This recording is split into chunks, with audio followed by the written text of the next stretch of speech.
بەڵێ لا درێژەی کاردانەوە و لێکەوتەکانی ئەم هێرشەی کە کراوەتە سەر کێڵگەی گازی کۆرمۆر دەمەوێت گفتوگۆی زیاتر بکەم لەگەڵ دکتۆر شاڵا و عەبدولخالق محەممەد پسپۆڕ و شارەزای ئاسایشی وزە کە میوانی کوردستان 24 بەخێر هاتی دکتۆر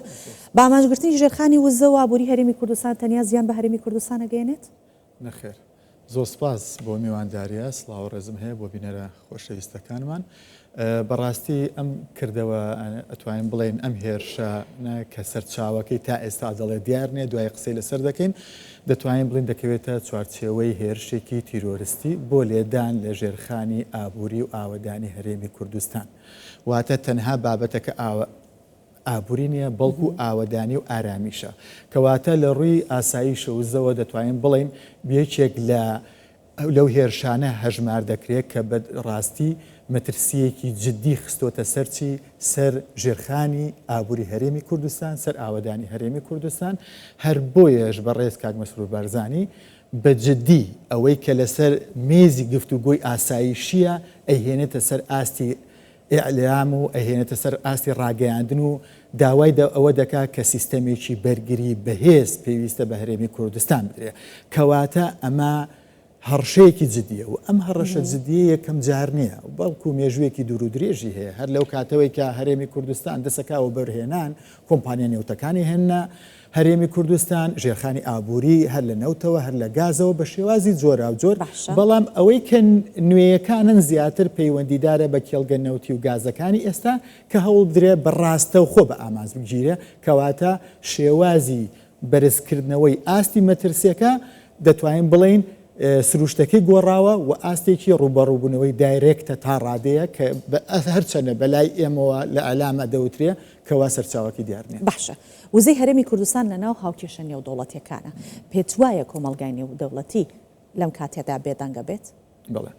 بەڕاستی ئێمە ئەبێ سێری بەرژەوەندەکان کەین کۆمەڵگای نێودەوڵەتی بە بەرژەوەندەکانەوە بەسراوەتەوە لەگەڵ هێژمون و پێگەی ئەو دەوڵەتانە کە چەندێکە بۆ هەرێمی کوردستان و هەرێمی کوردستانیش چەندێکە گرنگە بەلای ئەوانەوە. هەرێمی کوردستان تا ئێستا سەلماندێتی لە ڕۆژهەڵاتێکی ناوینی پڕ لە قەیراندا شوێنێکی سەقامگیرە شوێنێکی ئاوەدانیە شوێنێکە بەرەو ڕووی دیموکراسی و مافی مرۆڤ ڕۆیشتووە ئەم شتانە زۆر گرنگە بۆ هەرێمی کوردستان بەڵام ئەگەر ئەم پرسیارەی تۆ ڕاستە و خۆ بچینە ناو کێڵگە و ئاسایشی وزەوە ئایا ئەمە وا لە ئەمریکا دەکات کە وەڵامی ڕاستەوخۆی بە ڕێز کاک مەسرور باتەوە و سیستەمێکی بەرگریمان بۆ دابنێ بڵێن بە پاتریۆتی زیرەکی IM 104 یان SAM-مان بۆ دابنێ ئایا ئەمەمان بۆ ئەکات ڕاستی ئێمە وەڵامی کۆمەڵگای نێودەوڵەتی بەس ئیدانەکردنە چکە ئەومان زۆر بینیوە من بیرمە بەڕاستی ئەو کاتی کە هەولێریش موشک باران کرا ئەم کوردستان 24 وابزانام ئێرش تعمیر کرایەوە پێت وایە ئەم جارە لە ئیدانەدان تێپەڕێ کۆمەڵگەی نێودەوڵەتی ئێمە سێری بەرژەوەندیەکانیانەکەین داواکردنی ئەم بەرژەوەندیە چەندێکە لە کێڵگە نەوتیەکانمان و ئێمە چەندێک کاریگەرێکمان هەیە لەسەر بازاڕی نێودەوڵەتی بەڕاستی ئەگەر بەرژەوەندیەکان بەرژەوەندی ناخۆیمان هەیە ئەگەر کەسەکان لێک بینەوە بۆی کە هاوڵاتیش ڕوون بێ لای یەکەمینیان بەرژەوەندی نەوت و گازی هەرێمی کوردستان بۆ چێە؟ هاوڵاتیانی هەرێمی کوردستان بە دەرەجە یەکەم حکوومەتی هەرێمی کوردستان سێهەمینیان کۆمپانیا نێودەوڵەتەکانە ئێستا داناگاز و هیلالی ئیماراتیە باش نییە زائیدەن حکوومەتی ئەمریکا ڕاستەوخۆ کە نزیکەی 250 میلیارد دلاری دابین کردەوە من باسی بەرژەوەندیەکانەکەم ئەی چێ بەرژەوەندیتیانە باوازی بە زمانێکی سادە دەست پێ بکەین بۆی کە هاوڵاتیان تەماشامانەکەن ئایا صاحب مۆلیدەکان کە لەو ئاستەیان ئەو شتە بکەن نەخێر ئایا ئەو گروپە چەکدارانن کە هەموو کاتێ هەڕەشەیان کردوتە سەر ئێرە یان ئایا ئەو سەرکردانن کە ئەڵێن ئەگەر حکوومەت بە دڵی ئێمە پێگنێ ئەتوانین غازەکە بگرینەوە کە ئەگەر بە شێوەیەکی فەرمی غازەکەم پێنەگیرێتەوە خۆ بە شێوەیەکی نافەرمی ئەتوانم ئیشکەم ئایا فشارێکە بۆ سەر حکوومەتی هەرێمی کوردستان بۆ ئەوەی کە بە باشتر بچێتە ژێر ڕکێفی ئەو شتانەی بەڵێت و کارەبات بە بڕوای جەنابەت کامیانە بەڕای من بەڕاستی هەرێمی کوردستان کەوتۆتە چوارچێوەیەکی نادڵنیایی هەڕەشەی نەبیندراوە ئێستا ڕەشەکە بیندراوە بۆ نمونە ئەو کێڵگە نەوتیانەی کە لە مەمتیقی زاخ و شێخان و ئەوانە ماوەیە پێش ئێستا حکوومەتی هەرێمی کوردستان بەعلێنی ئاشکرا و تێزانی چیە سەرچاوەکەی بەڵام دووبارە بوونەوەی ئەزانین چیە سەرچاوەکەی وامان لێ ئەکا بکەوینە هەستیاری جیۆپۆڵەتیکی بەرژەوەندی نێودەوڵەتی خۆمان وکەین ئەکەوێتە هەڕەشەیەکی نادیارەوە هەڕەشەی نادیار ئەو کاتە پێتەڵێ کۆمەڵگەی نێودەوڵەتی تەنئا ئیدانی بابەتەکە بۆ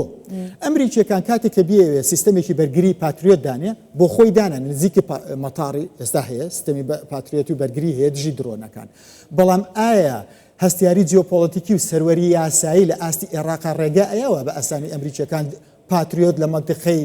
قادرکەرم و شوان و با بڵێن کۆرمۆر دابنێن ئایا ئەم هەژمونی ئێرانیەکانە یان هەژمونی ئەمریکیەکانە ئایا ئاسانە دانانی ئەوە بۆیە بابەتی وەڵامدانەوەی ئاستی هەیە بڵێ من تەسەوڕەکەم وەڵامدانەوەیکی ئیدانە هەیە و وەڵامدانەوەیەکی ئەوەشەیە لە ئاستی فەرمیان کە چۆن هاوکاری بکرێ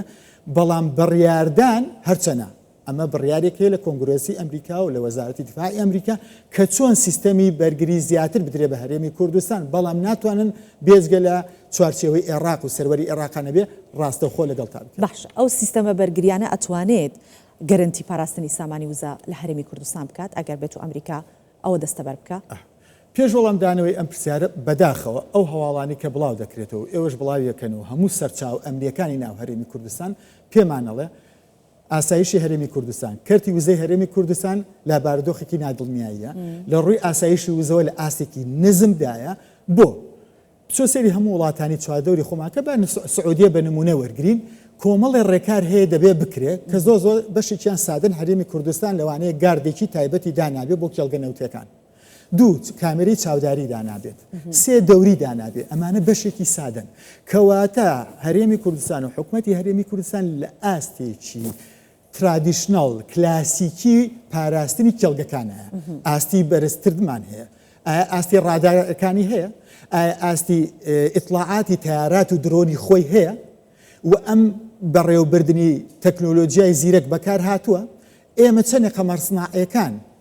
GIS واتە جوگرافیای سیستەمی زانیاری بەیەکەوە بەسراوەتەوە لە لای سامانە سروشتەکانە کە مشکم هەیە ئەمە بێت بەتەواوەتی باشنێ دوو ئینجا ئێمەینە سەر چی؟ اینجا ئێمەینە سەر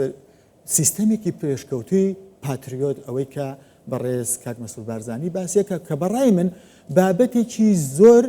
مەدەنیانەیە چکە ئامانجێکی مەدەنی لێدراوە کە ئەویش نزیکەی لە 1970 هەوڵاتیانی هەرێمی کوردستان بێکارەبا بوونە کەواتە جنابی کاک مەسعود قسەکەی تەواوە تۆ لە ئامانجێکی مەدەنی دراوە دوو هەرێمی کوردستان لە شەڕانیە کەواتە ئامانجەکە تیرۆریستیە چکە ئێمە لە شەڕانی لەگەڵ هیچ وڵاتێکە سێ لە 1970 باسمان کرد کەواتە ئەوەی کە ئەمە ئەمێنێتەوە ئەویش ئەوەیە وەڵامدانەوەکانە لە چه ئاستێکایە بەڕای من لە ئاستی کلاسیکەکەی ئەمە نەمانتوانێت زۆر بە تەواوەتی خۆمان پارێستین لە ئاستی پاتریۆتەکەشە من بە زەحمەتی ئەزانم ئەگەر لایەنە کوردیەکان هەژمونێکی یەکگرتوانی دەستە جەمعی دروست نەکەن دووش لەگەڵ حکوومەتی عێراقیشا کە من شکم هەیە ئەوان بەجددی بێنە سەرخەت بۆ ئەوەی کە ئەم سیستەمە دانرێ بەڵام لە دوجاریشە هەڕەشە ناوخۆی و دەرەکیەکان ئەبێ بەجددیتر وەرگری لە باتری ئاسایشی وزەوە. بەڵێ مەسپاس دەکەین دکتۆر شاڵاو عەبدولخالق محەممەد پسپۆڕ و شارەزای ئاسایشی وزە میوانی کوردستان 24 سپاس.